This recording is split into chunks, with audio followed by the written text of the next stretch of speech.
Has been started. Good morning, everyone, for our viewers in United States, and good evening for folks who are joining us from India and rest of the world. Today is Saturday morning on a second Saturday, and we have gathered here for our monthly distinguished lecture series.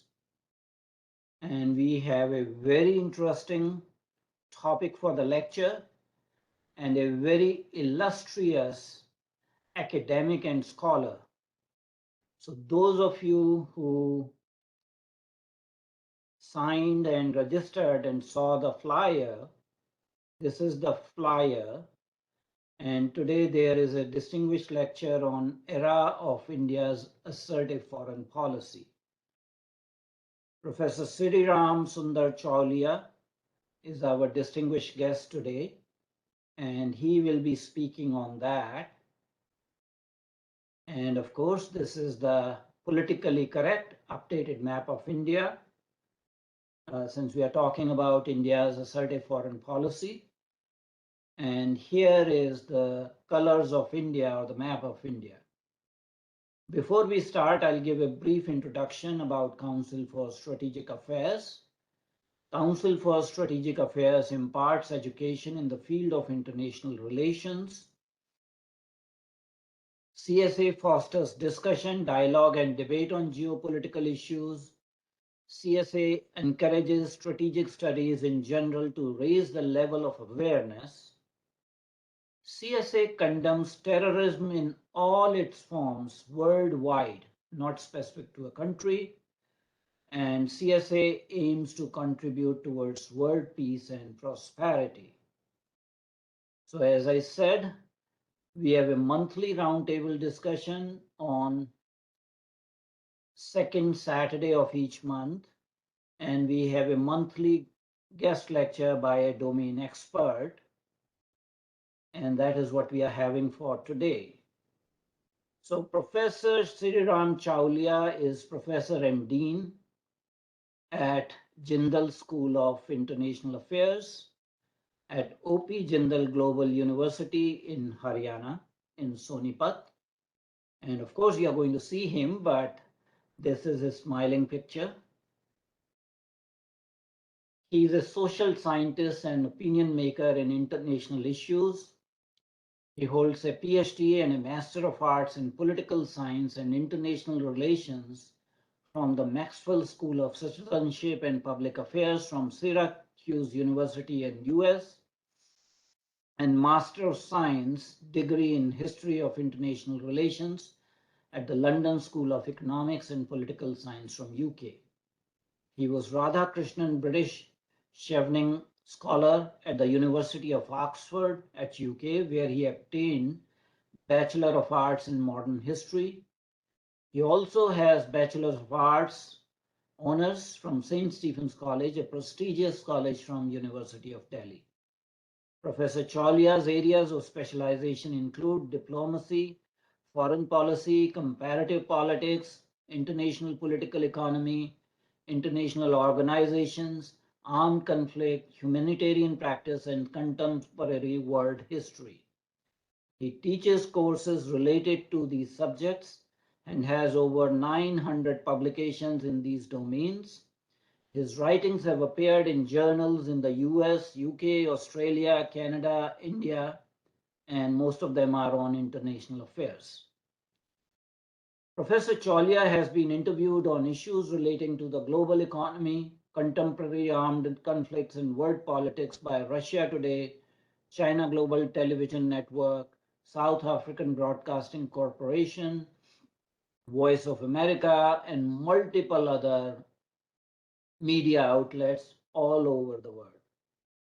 He has been a frequent contributor to Singapore-based syndicated columnist service Opinion Asia, has been cited in the world media for his analytical articles on the pressing current events. He was a regular commentator in the Lok Sabha TV and Rajya Sabha TV, and now he's an anchor for the Sunset TV. And in fact, after today's program, he'll be anchoring a program for the Sunset TV. He's a prolific author, having authored several books. And today's topic is very, very contemporary and relevant in view of his latest book, Crunch Time, Narendra Modi's National Security Crisis. That's his latest book. In fact, I am going to put a couple of reviews.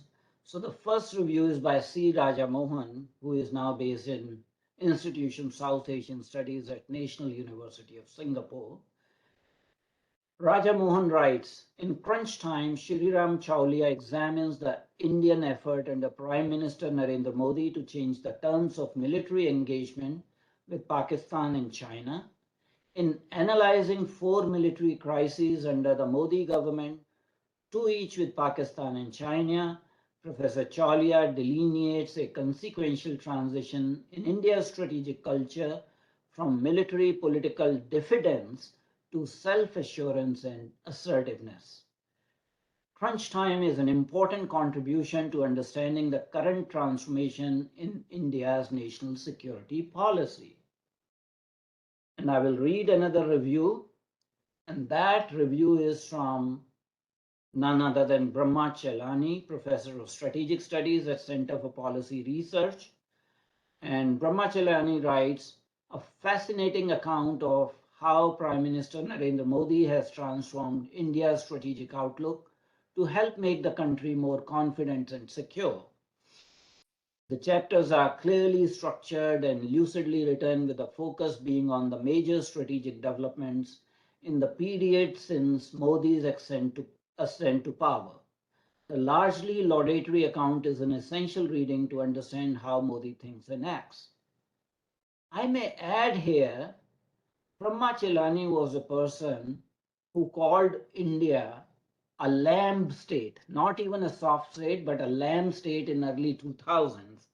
So here is an acknowledgement here. And I think Professor Chaulia will give a fascinating description of metamorphosis and transformation on India's foreign policy from passive, diffident, unsure to an assertive foreign policy era. Before I give the floor to Professor Chaulia, there are some housekeeping rules. Please mute yourself to avoid noise interference. Please change your cell phone setting to vibration mode. Please do not try to interrupt our esteemed speaker. Only those members of audience who identify themselves openly will be allowed to pose questions. No anonymous questioners, please. Please send all your questions through chat function. Please be precise and specific in asking a question, and don't send lengthy comments in the form of a monologue. Lastly, this program is being recorded, and it will be available on our YouTube channel as well as on our website within the next 24 hours. So without further ado, I invite our illustrious and distinguished speaker, academic and scholar, Professor Sreeram Chaulia. Sir, the floor is yours, Professor Chaulia. Please go ahead. Thank you. Namaste. Greetings, everyone. Thank you, Adityanji. It's such a generous introduction. I don't think, I've done that much. I'm just trying to articulate the Indian position on world affairs. This show I'm doing, for example, which you mentioned, Indian diplomacy, is on Doordarshan. It's on DD India. And today actually we have episode 11 being telecast, and the idea of the show is to cover important partnerships of India and also important developments in Indian diplomacy and Indian foreign policy for wider audiences. And I thank CSA and friends in the US especially, because we want and by the way, this show is supposed to be a stepping stone to ultimately launching our own full-fledged World News TV channel from the Doordarshan stable, tentatively titled DD International. So this is work in progress, and I'm also contributing to that. So this show is part of that effort to bring to the world audiences the Indian viewpoint and Indian perspective in a way that is persuasive and which will advance India's soft power. So thank you so much for hosting me today. And indeed, it's a new era. And that's the point I made in my book, Crunch Time, which is available across India in retail outlets and on Amazon, but also available to order internationally through Amazon. And what I've argued in Crunch Time is that India is rediscovering its ancient gene for statecraft. We had lost it over centuries of colonization and slavery, and also as a result of misguided approaches to the world after independence. And now we are slowly recovering the lost ground. And the dedication of my book is to India, which is becoming Bharat again. And what I mean by that, and many of you may have read Dr. S. Jayashankar's book, India Way. Our External Affairs Minister has explained the idea of the kernel of this idea, which is that we had the gene for statecraft, and we had a strong strategic culture going back millennia, which included a fair degree of comfort with using force against enemies and adversaries, and taking risks against enemies and adversaries, and securing one's own kingdom or empire or nation state, so or statelet. So that whole culture of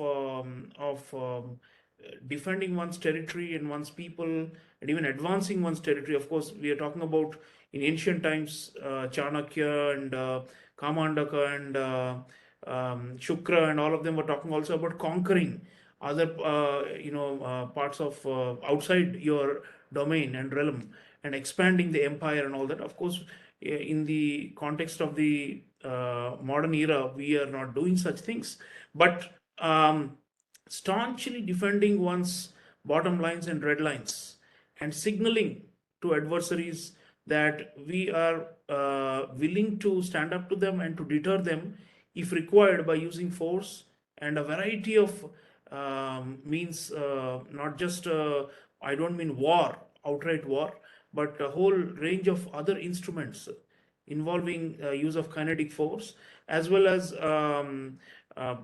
reorganizing the security apparatus internally within India, and also engaging in a kind of new brand of assertive diplomacy, which involves coalition building with a clear national security focus. So this is what I call in the book diplomacy for security. And I show this in the four crises Adityanji mentioned. I study four major crises in the Modi era to demonstrate how this big shift in strategic culture has happened. The first one I take up is the Pathankot and Uri attacks of 2016, and the surgical strikes that were authorized by Prime Minister Modi. Then I look at the 2017 Doklam crisis with China at the tri-junction with Bhutan. And then third chapter is about the crisis involving the Pulwama attack and India's resort to air power, historic shift by attacking the terror training camps in Balakot, deep inside Pakistani territory. And subsequently, a few months down the line, the historic decision to abrogate Article 370 for Jammu and Kashmir. So that's the third crisis. And the fourth case I take up is the still ongoing crisis involving us and the Chinese in the eastern Ladakh, Aksai Chin frontier of the line of actual control, and the wider counterbalancing coalitions that India is now joining to push back Chinese hegemony and expansionism. So through these four case studies, what I'm demonstrating is that India has changed and is a lot more willing to play the realpolitik and to play the power politics, which it had been reluctant to do so in earlier eras. And I'm also saying that India's national identity That's an even more fundamental change than just the strategic culture. India's national identity is shifting, going back to this statecraft and this vision of what our Honorable Prime Minister says is a valiant nation, Parakrami Rashtra.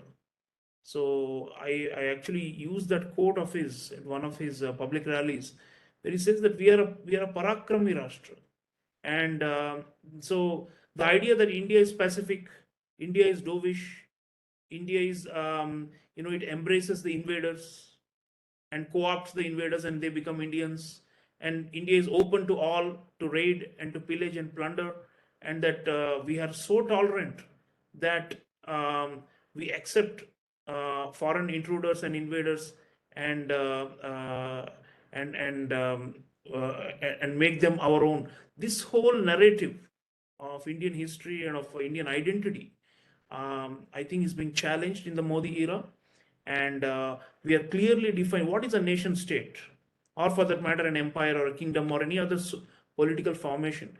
It has a defined sense of its geography, its political geography, and it has a defined sense of who are its subjects or citizens. And what is the dharma of the state, as Dr. S. Jaishankar talks about in India Way? The dharma of the state is to defend its territory and to protect its people from external aggressors. In the international arena, in the international system, that is the dharma of the state. There are other, dharmas of the state which are domestic, which are do with, maintaining law and order and providing welfare to the citizens and all those things. I'm not talking about all functions of the state. I'm focusing in this book on the core function in the international order, which is national security and defense against foreign aggressors and foreign adversaries. So, on that count, there is a sea change. And General Atta Hasnain, one of the leading strategic thinkers of India and former army commander in Kashmir, has written the foreword, and he says that through these 4 case studies, what I'm showing is that our two principal adversaries, our northern and western neighbors, have changed their calculus in response to the proactive diplomacy as well as the new military doctrines that we have adopted. I talk a lot about doctrinal shifts in the way we are tackling these two neighbors. One of them being the doctrine of offensive defense. This is associated with our National Security Advisor Ajit Doval, and I actually show how offensive defense was implemented and was actually came about in action during these 4 crises with our two neighbors. Then there is the doctrine of security first. This is more associated with Dr. Jaishankar, but generally with the Modi administration. And this has particularly to do with the notion that we now are very clear about what our grand strategy is and which is our ultimate goal, and which is what the Modi government calls becoming a leading power in the world. We explicitly state what is our objective. In the past, no government had ever stated what is our ultimate objective in international affairs. We used to say things like we conduct foreign policy because it will ultimately bring economic benefits and welfare to our people. But we never used to be comfortable with the idea of power or that power politics, which is there in our DNA from the time of Kautilya or Kamandaka or Shukra or Agni Purana or Mahabharata. Or if you bring it into practice, then what Maharana Pratap or Shivaji Maharaj did was, praxis of power politics, including taking risks, willingness to use force against adversaries, dealing with enemies. Dealing with enemies is one of the, as you know, the fundamental tenets of Kamandaka's Nitisara or Shukra Niti, or of Arthashastra by Chanakya. All of these works. And then if you see the actual practice of these through inter-imperial competition and between kingdoms, you see that very clearly. If you see the era of Shivaji Maharaj, the 16th, 17th, and early 17th century, when the Maratha Empire was being built, it was a triangular contest. There were the guerrillas of the Marathas, and then there was the Bijapur Sultanate, and then the Mughals. So this triangular relationship, and there were opportunistic alliances from time to time, resort to force, resort to violence in order to build an empire and to defend one's subjects from intrusions and attacks by the outside powers. So you can see a kind of like an interstate system at play where there was absolutely no compunctions about using force against adversaries. And there is not at all for the faint-hearted, this history of India. So what I'm trying to say when I say India becoming Bharat is not only Ashoka or Gautama Buddha or Mahatma Gandhi. Bharat is also Shivaji Maharaj and Maharana Pratap. And by the way, I bring these all into play, the ancient precepts and as well as the practices into the chapters. For example, the idea of using air power in Balakot. Um, Prime Minister himself went in a public and said that, the Pakistanis were expecting we will do surgical strikes 2.0. We did one in 2016, and they thought we will again attempt a land-based incursion into POK and try to obliterate more terror training camps. But instead, we went by the aerial route and we surprised them. Of course, the circumstances of what happened Balakot and whether or not we were successful in killing lots of terrorists. I mean, this is all clouded in the mist and the fog of propaganda and war. And it's very difficult to sift fact from fiction. But it's undeniable that we had a squadron of fighter jets that went very, very far and did drop bombs deep into Pakistani territory. So this I've extrapolated to be an instance of what in our ancient texts and in the praxis of Shivaji or Maharana Pratap was called Kuta Yuddha, the idea of deception and without any so-called moral compunctions.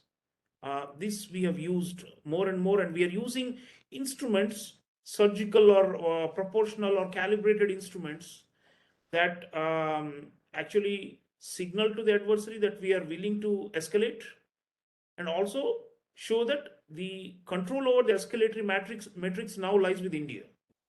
And by the way, this is not only what we have demonstrated against a weaker country like Pakistan. Even a stronger country like China, I show that in both the chapters, the one on Doklam and the one on the 2020 crisis, including the Galwan clash and the subsequent counter-offensive that Indian Army did in the Kailash range. What I'm showing here is that India is demonstrating even to a stronger power that we have an appetite to take risks. And frankly, when the core principles of Indian sovereignty and territorial integrity are challenged, we are willing to even shed blood. We are willing to sacrifice to demonstrate to the adversary that there is a red line and you cannot cross it. That's exactly what happened in Galwan. And subsequently, we forced them back from Pangong. So as a result of the daring special forces mission that we did into what the Chinese claim is their side of the LAC, deep inside their side of the LAC. So this offensive ability or offensive defense, as Mr. Doval calls it, this I've shown is something new and different about India compared to earlier eras where we would say, okay, let them come and we will fight them on our turf. We have an advantage of the defensive because this is our terrain, like JNK, like Kashmir Valley. Now we are saying we are taking the battle to the adversary, and there is a degree of also preemption in our operations and strategic surprise. And most importantly, the civilian leadership has given the armed forces a lot more freedom to act and to respond appropriately than in earlier eras. The contrast, and I start the book with in the introduction of the book is about the opposite end when India was a quintessential soft state and had become a laughing stock. This was during the Manmohan Singh era when we had the 26/11 attacks and the absolute abject failure of the Indian state to raise the cost of such a brazen and sophisticated terror attack by our Western neighbor was there for all to see. So the complete inaction and failure to act, which was even justified later on by people who were in high officers at the time, like Shiv Shankar Menon and so on. They have written books justifying the inaction. And I've taken all of them on in crunch time and showed um, the mirror to why action should have taken place. I've interviewed a lot of senior military officials and retired officers from the tri-services, and many of them are of the view, and I've quoted them extensively in the book, that it's only in the Modi era where they have really found that the civilian leadership really trusts them to carry out their doctrines which they have developed. By the way, offensive defense is not necessarily Mr. Doval's invention. The armed forces had their own operational and tactical doctrines that could be called some form of offensive defense much before. The use of air power also had been offered by the Indian Air Force, but I show why the soft state failed to take up those offers, why the civilian leadership failed. So, what are the factors? What are the reasons for this shift in our strategic culture from being a soft state to an assertive state, if not a hard state? One, obviously, the personality of the prime minister cannot be discounted. Generally, in social sciences, we tend to focus more on underlying, structural reasons for changes, for big changes. We don't give much credence to individual personalities. But there's no doubt. In fact, Mr. Modi makes an entry in the book, in the introduction itself, when the Mumbai attacks are happening, 2008.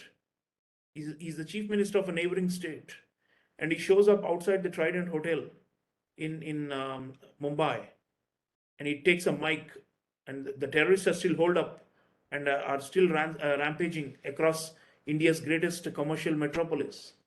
And he says, "What is going on? This is a war against India. This is a war against India. And what is the state doing?" So now, of course, he's in power, and he has not taken it lying down. And what I've tried to show is that he has really changed the what we in social science called audience costs. Earlier, the assumption was that national security doesn't really matter to voters. It's not really an electoral issue.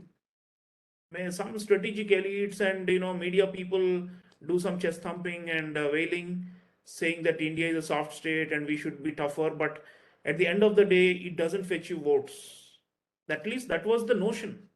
In fact, as you all know, the chronology, just a few months after the Mumbai attacks and the total humiliation of India in the eyes of the world, where we relied on US, back channel guarantees that they will bring Hafiz Saeed and Masood Azhar to book, or that they will force the Pakistanis to rein in terrorism, or that acting, doing tit for tat at the time would lead to nuclear war and escalation. All those factors were there at the time in causing that humiliating moment where India failed to respond. But now, the audience, and just few months after that, after the Mumbai attacks, the UPA got re-elected, and they were in the 2009 general elections. Many of you will remember. And what is the conclusion you draw from that? National security doesn't matter in the overall, electoral calculus of India. You can be a total dud, a complete failure in national security, and still win an election on other grounds. But now, and this is something very important, I argue, one of the reasons for this shift, assertive shift, is that the audience costs have shifted in a nationalistic direction. And this is a two-way street between Mr. Modi and the masses, both ways. So he has mobilized Indian nationalism like never before, maybe not since Indira Gandhi. And in return, the people also expect much more from the Indian state on national security than in earlier eras. So I show this as what I call belligerence advantage. Earlier, it was said that belligerence has a cost. Avoidance of conflict is apparently a safe option with their foreign adversaries, because that will ultimately make it work for you electorally. That's what was the calculation in the UPA period. And now, instead of avoidance of conflict or avoidance of risk, Mr. Modi believes that taking on the adversaries, especially after they have crossed all limits or have provoked us beyond a point, is actually beneficial to him. And of course, we saw that in the 2019 general election, how his party not just returned with a thumping win, but even exceeded the performance of 2014. There was a so-called Balakot effect, a so-called national security election. So going forward, what I'm trying to say in this book in crunch time is that um, the public expectations have changed, and in a direction where if a state fails to perform its dharma, to go back to Jaishankar's phrase, it will actually incur the wrath of the people of India. The people of India expect that the state really does what it is supposed to do: defend the territorial integrity, defend the citizens against attackers. So, and uh, this logic also is tied to Mr. Modi's popularity. I mean, forget the critics. I mean, there are dime a dozen, but the point is that he has the pulse of the general public, and it's undeniable. And I show in every crisis how the top political leader is actually um, engaging with the general public, the citizens of India, as well as the international audiences. I'll come to how we have managed international opinion and international audiences, but domestically also, during severe crises with our two adversarial neighbors, he's been able to really lead them, but also he's led by them. So this is what the idea is that India is more authentic today, in the sense it's not an elite-driven foreign policy. It's not an elite-driven shift in strategic culture. It's an organic one, which has been built up, especially in the last 8 years. So the confidence to take risks, for example, um, to do counteroffensives, for example, or to engage in tough security postures. All this comes from the belief that the people will stand by him. At least he's making an effort. Even if it fails, people will forgive him, and people will say that this is a valiant nation and we have to sacrifice for security. So in that sense, these shifts are happening because of these reasons. There's also a broader reason, of course, which is that the our strategic environment is more favorable in today's time. We've made it more favorable. The classic, going back again to Mumbai 26/11, they were afraid of what will the Americans do if we retaliate. It's now well documented. The WikiLeaks cables and all show that the British and the Americans were non-stop canvassing with the Manmohan Singh government not to do anything that will, quote unquote, escalate or aggravate matters. They were forcing us the so-called strategic restraint at that time. Now, now what we have decided is we are not going to be actually driven by these calls for strategic restraint. Rather, we will take action, and we will try to explain, if not convince, the international community our perspective on why we had to resort to this kind of action, and why we are on this kind of path of escalation. So, in fact, I show this how the U.S. reaction after the surgical strikes, after the China Doklam crisis, after all of these four crises, particularly the U.S. reaction, but also the European one, I show that actually there's a significant change. They are less and less critical of India taking on adversaries than they were in earlier eras. They still try to so-called ask us to exercise restraint and all that, but we've shed those inhibitions, and they are seeing that this is a different India. And you see this in the Defense Intelligence Agency assessments and congressional testimonies now. The word soft state is no longer being associated with India like it used to be in the past. So I show this transformation and our what I call diplomacy for security also, because we have tried to, and it's not just Western audiences. For example, the Abhinandan Vardhaman episode, which was part of the Balakot and crisis that finally ended up with the abrogation of Article 370 in 2019, I show how we used coercive diplomacy via Gulf monarchies.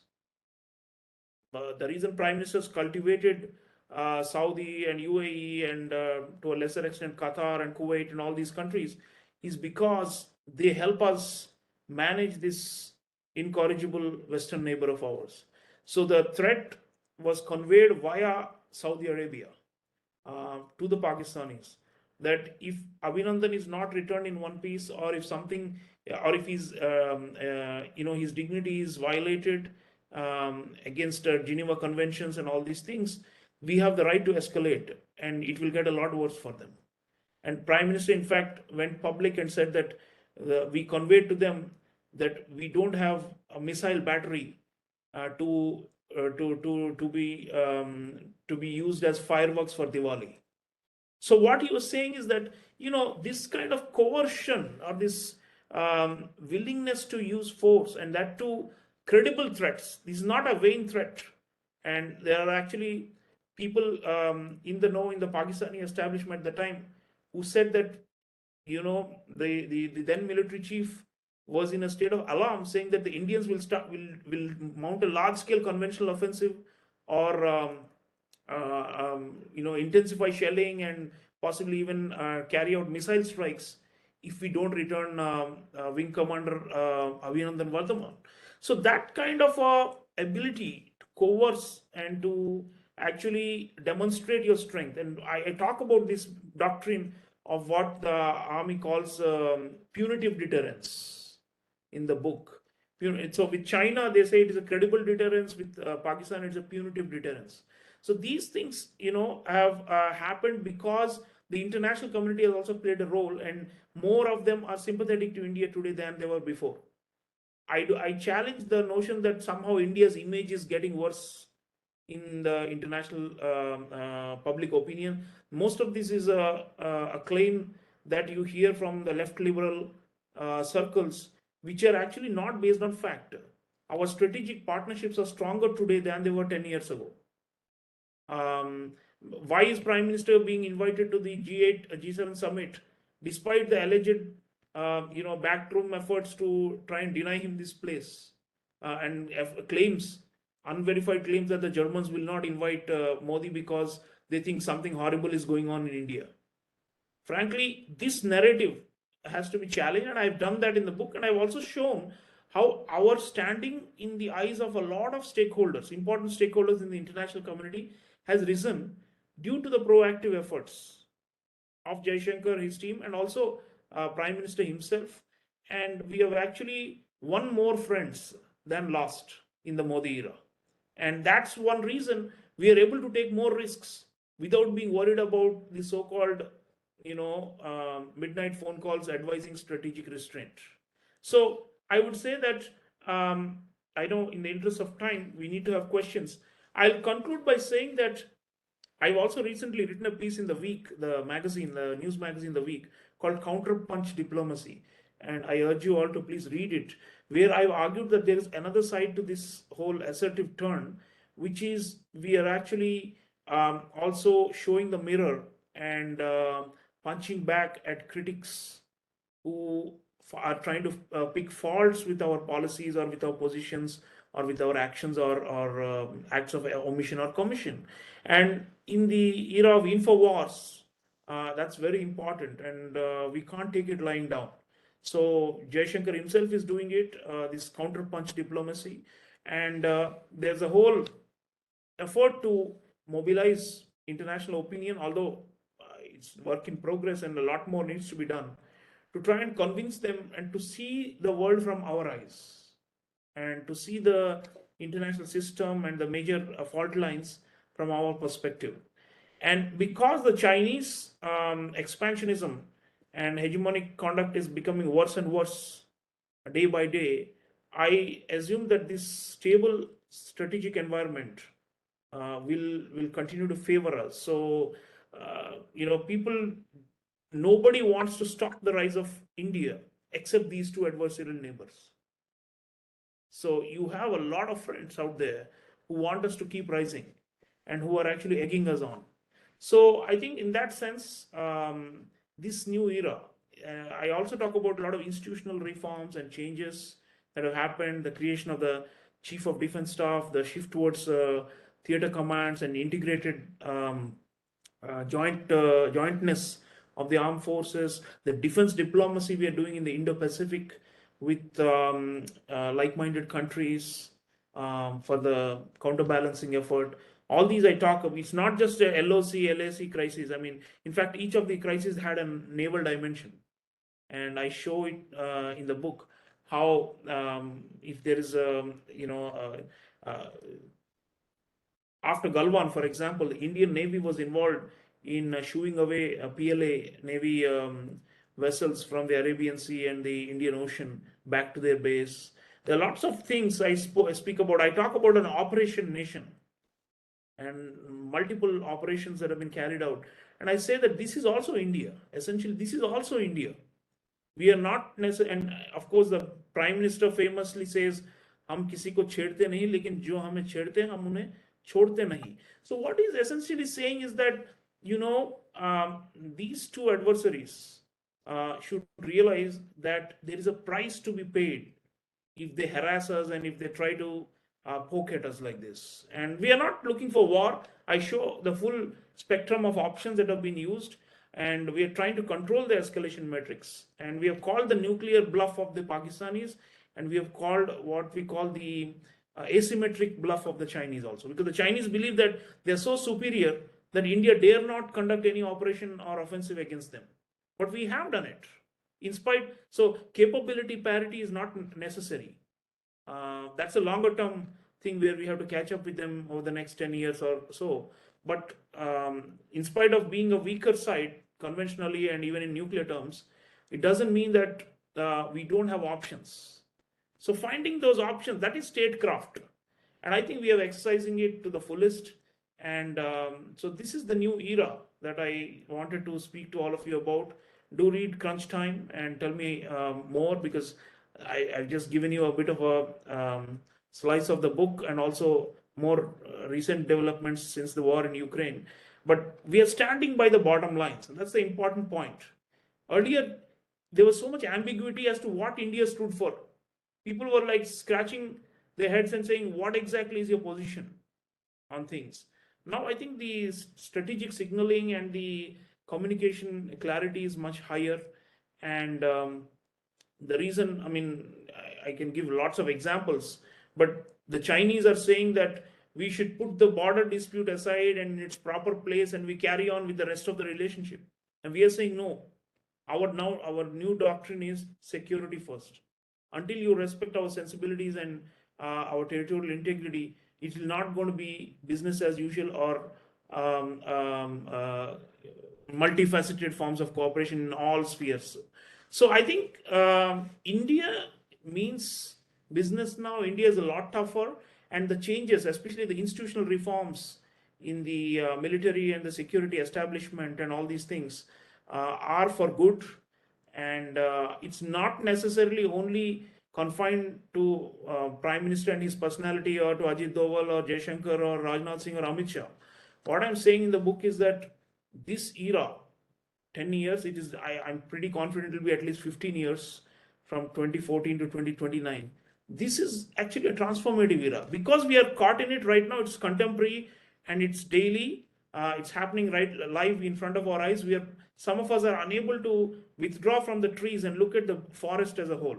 So what I've tried to do in this book, Crunch Time, is to gain that perspective and look at the big picture from a bit of a distance. And to me, the forest looks different.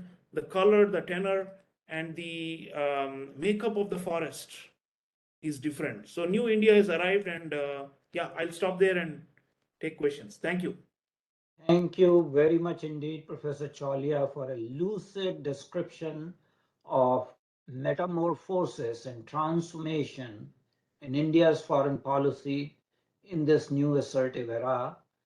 It was a fascinating description of the change, how it happened, and citing the four case studies that you have discussed in your book.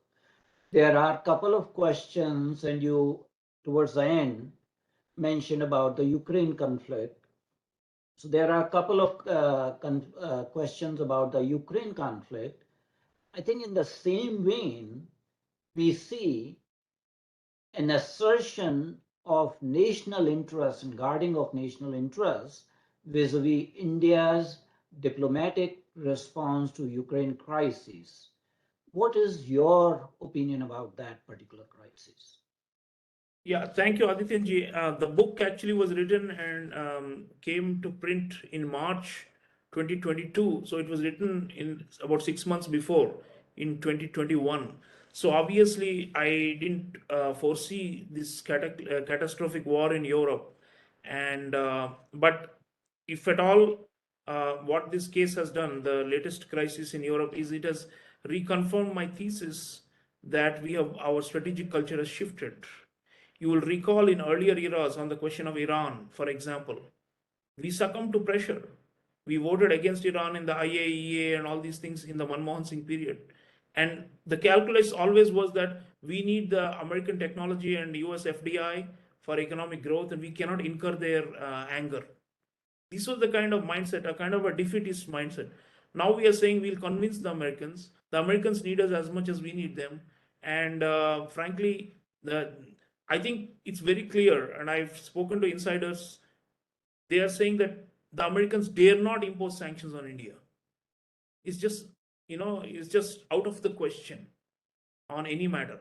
So I think that kind of confidence, and in a way, this crisis confirms that we have clearly defined what is our national interest on this matter, on any matter.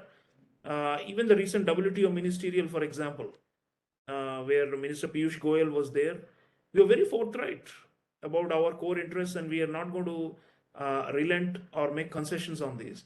And what we are basically saying is, this is a kind of a nascent great power behavior. We are not a great power. We need a lot of economic growth for 10 more years before we can be a great power. But what we are showing is nascent great power behavior, which is, instead of being an underdog or simply saying, oh, the external forces are so overwhelming that I have to adjust to the demands of the big powers. Instead of that, what India is saying now is, I can shape the external environment as per my preference, or I'm going to try to shape the external environment. So that's a kind of a shift towards a great power behavior and thinking. And that goes back to my earlier point about playing real politics and power politics much better. Even in the Vajpayee period, like before 2004, when we did nuclear tests and so on, we actually defied the international community. But this kind of assertiveness was never there. And this kind of what you can call sharpness was not there. For example, the resort to special forces and all these things, we had not developed them and had not thought about them in those eras. Operation Parakram, for example, after 2001 war, was actually failed to achieve the intended objectives of deterrence and compellence of Pakistan, because we used conventional means and there was no surprise involved in it. So now what we are doing, I think, is basically showing a certain sharpness and keeping the adversaries guessing and keeping the international community abreast of our viewpoint, and convincing key stakeholders to, if not side with us, at least stop being an obstacle to us as we go about performing the dharma of the state.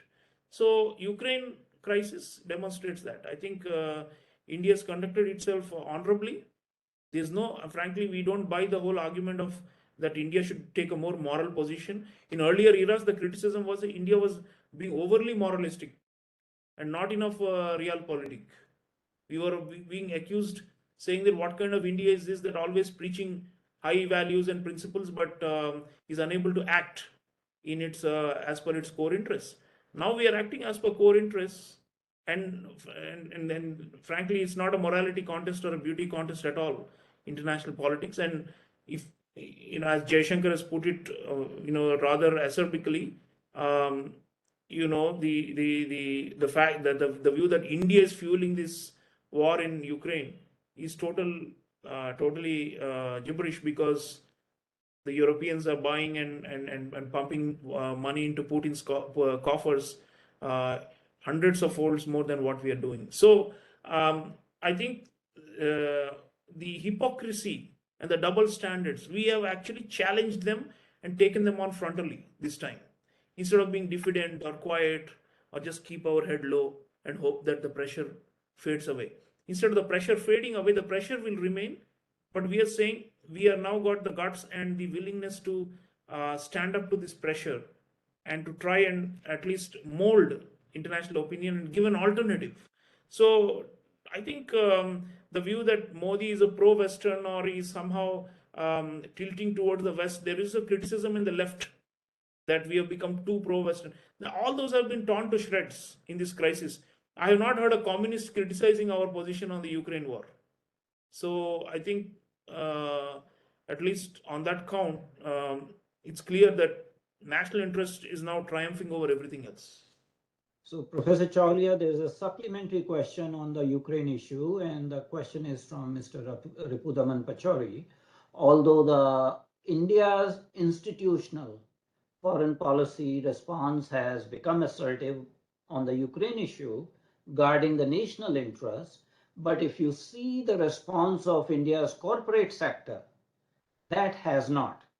They are kind of very diffident and, sort of, ending certain deals with Russia or not willing to, ending certain operations, business operations and all. So there is a duality or there is a dissonance that the official government, foreign, diplomatic, security establishment has become very nationalistic in guarding our national interests, but that has not been shown by the corporate sector. Yeah, I mean, look, things like sanctions can complicate bottom lines, and if you are exposed to the dollar denominated markets and all that, you would not want to be in the crosshairs that can actually sink you. So some companies will want to, burn their bridges when such scenarios happen. But and in a way, even you can argue that look at the ordinary Indian consumers. I said that they are becoming more nationalistic. It's true, but also they are also very forgetful. There is also a divide between Modi government and the average citizen on some issues. For example, on same question on the question of China, for example, why is the trade deficit continuing to worsen? It's not because the government is encouraging people to buy more Chinese products. Rather, we are cracking down on Chinese investments and Chinese predatory exports. But it's just that people have forgotten after the initial euphoria and the outcry when we had 20 Jawans in body bags brought back from Galwan, there was a spontaneous push for boycotting Chinese goods. Now, 2 years down the line, it's off the headlines. It's not making waves anymore. It's like a quiet kind of a slow burn crisis, 50,000, 60,000 on both sides of the LAC, eye to eye, even now in many points. But because there are no alarming incidents or triggers for further conflict, you're finding that average Indians are now buying more and more Chinese products and cheap electronic items, this and that. So you could argue that there's a dissonance there also, right, between the Prime Minister and his team, and then the society as a whole, which seems to be weakening our bargaining hand against the Chinese. But I'll only say that that's why, in fact, I explain in the book that we are not a hard state. We cannot be a hard state like Israel, for example, that knows its adversaries and is willing to use overwhelming force and power, disregarding even domestic dissent or opposing viewpoints or welfare considerations or even international opinion. So that kind of a transformation is impossible in a country like India, where there are multiple tugs and pressures on policymakers. So I think corporate India, as or let's say average consumers, we need a kind of continuous nationalism for it to happen. So right now, what we have is a kind of a staccato nationalism. It happens in spurts and bursts, especially around specific security incidents. If Pandits are being killed in the valley, then there is an outcry But after 48 hours, 72 hours, people have moved on to other things. So, unlike us in the strategic community who are always watching these and highly concerned, average citizens are not. So, I think we have to build the consciousness. And, even the Americans struggle a lot. Trump era, there was a huge effort at decoupling from China. But and Trump administration was openly berating their own companies, saying, "What the hell are you doing? Why are you continuing to enrich the coffers of the Chinese Communist Party?" But they were doing it nonetheless, saying it's a bottom line and it's a democracy and we are free to choose our partners or to who to do business or who not to do business with. So democracies have that disadvantage. They have other elements, they may have advantage on other dimensions. But on this matter, creating a rock solid national consensus against our number one adversary or number two adversary, and sustaining it on a war footing for years and months or even decades, it's hard. And that's why I think it's a work in progress, this shift away from the soft state. Thank you, Professor Chaulia. I'll just take one last question because I know you have to go and anchor your program for Doordarshan. The last question is from Mr. Tulsi Tauri, and I'm going to read it actually. Besides the psychological preparedness of self-confidence, military superiority comes from frontier technologies in defense. Shouldn't we focus on Indian talents capable of creating high-end technologies as security strategy in scaled-up manner? Yeah, indigenization, there are two things. The Prime Minister addressed the Combined Commanders Conference last, I think it was 2021 or 2020, I can't remember the exact year, where he said we have to indigenize military technologies and methods, and also military doctrines. This created a bit of a flutter in the armed forces. What is the meaning of how do we indigenize military doctrines? But he's talking about those ancient statecraft and all those things. Essentially, he's referring to that. So, indigenous capacity building, obviously, there's no question. Atmanirbhar Bharat is conceptually the right course for us, especially going forward, given that interdependence is becoming weaponized. We cannot afford to be in overly interdependent in the third decade of the 20th century, 21st century. So that open era of globalization and all is over now. So instead, what we need to do is have trusted networks of ally-like relationships or coalitions through whom we have technology transfer, and of course build a domestic scientific base and all these. These are longer-term things. I've not focused on this so much in my book because I was looking at specific crises and how we responded during crisis, what kind of character we showed as a state during the most pressing moments of crisis, which is what is crunch time. So yeah, and there's no question. I'm not disputing the questioner. It's just that our R&D has to rise. We are not spending as much. Even defense expenditure as a whole, many of us are of the view that at least 3% of GDP we need to spend on defense consistently. Right now, we are doing less than 2% or so. But since the Chinese incursions of 2020, April, May, we have ramped up and we are looking for at least incremental growth in defense expenditure going forward. So I think this is an area where now with the Russian relationship in a bit of a dilemma due to the sanctions, we have to also see going forward. It's not just about the will to carry on with our core interests. It's also about, are the Russians going to be technologically sound enough to keep on producing advanced weapon systems that we have been seeking from them, and to service them and to create new platforms and all that.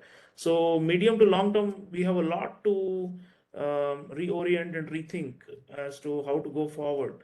And as usual, I mean, it's neither being pro-Western or anti-Western. It's about, just as Jaishankar always says, I'm just taking India's side. I'm not taking anybody else's side. I think that should be the guiding principle going forward.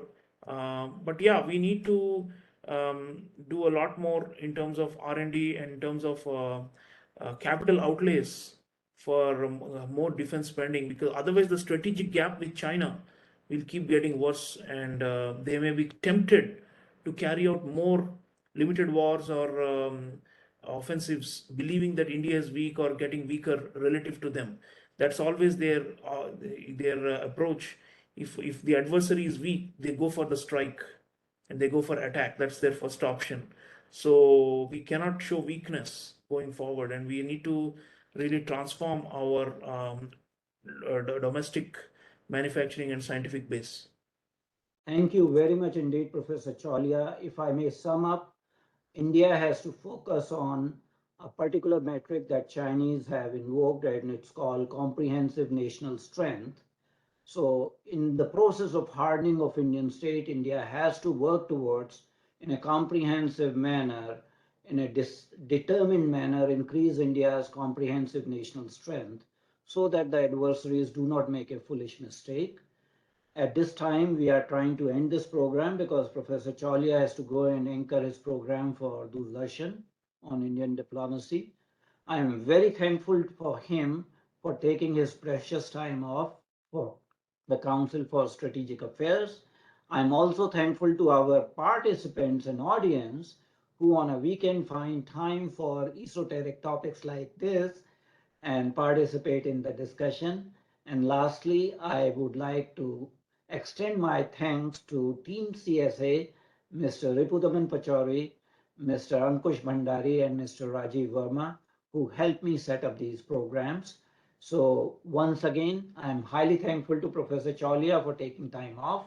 It was a very enlightening and educative, lecture, followed by a question and answer. You are almost part of CSA. We hope that you will continue to come and educate us on strategic issues. And with that, I am going to end this program. Thank you everyone for joining this program, and good luck to Professor Chaulia for his next program that starts within a couple of minutes. Thank you all. Thank you. Namaste. Namaskar.